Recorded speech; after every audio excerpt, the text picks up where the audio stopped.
Hello, welcome to today's edition of Daf Yomi. Today we're doing Bekhorot Daf 24 on the day. The Gemara asks, but once Rava said that halacha is in accordance with the opinion of an anonymous Tana in the Mishnah throughout the whole chapter, except where there is a difference of opinion, why do I need him to state that this halacha is in accordance with the opinion of Rabbi Yossi ben Hamushulam? The Gemara explains, had Rava said only that the halacha is in accordance with the opinion of an anonymous Tana in the Mishnah throughout the whole chapter, but did not say explicitly that halacha in accordance with the opinion of Rabbi Yossi ben Meshulam, I would say Rav is referring specifically to the opinion of Rabbi Yossi ben Meshulam. And what is the meaning of the phrase throughout the whole chapter, which indicates that he's speaking of more than one case?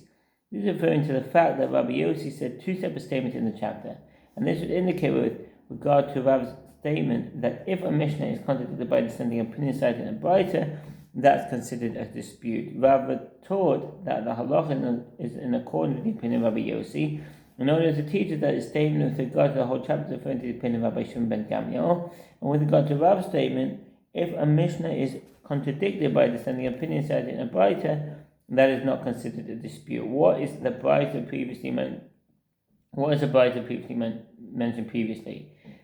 As it is taught in a Braita, in the case of one who purchases a nursing female animal from a Gentile, the young that is born after the offspring currently being nursed is treated as a firstborn due to the uncertainty whether it is the animal's offspring, because an animal might be merciful and nurse another animal even though it is not given birth at all. Rabbi Shimon ben Gamliel says the matter stands in its presumptive status, i.e. the nursing animal is assumed by the mother to be the nursing offspring. The Braita continues. And similarly, Rabbi Shimon ben Gamliel would say, one who enters amid his flock at night and sees about 10 or about 15 animals, some of whose offspring is the firstborn and others whose offspring is not the firstborn, and all were giving birth, and on the next day he arose and found the male young were nursing from the mothers whose offspring is not firstborn, and the female young were nursing from mothers whose offspring is a firstborn.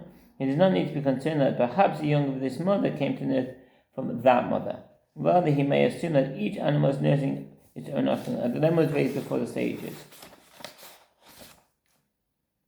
What is the precise meaning of the phrase? The matter stands in its presumptive status, which Rabbi Shimon ben Gamliel stated. Does this mean that an animal does not show mercy until it is given birth?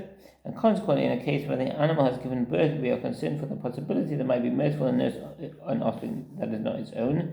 Or perhaps it means an animal might be merciful towards its own offspring, but does not show mercy to an animal that is not its own. The Gemara asks, what difference is there in practice based on this distinction? Either the nursing animal assumed to have given birth and the offspring will not be considered firstborn. The Gemara answers there is a difference with regard to whether or not one is flogged for slaughtering due to violating the prohibition against slaughtering a mother and its offspring.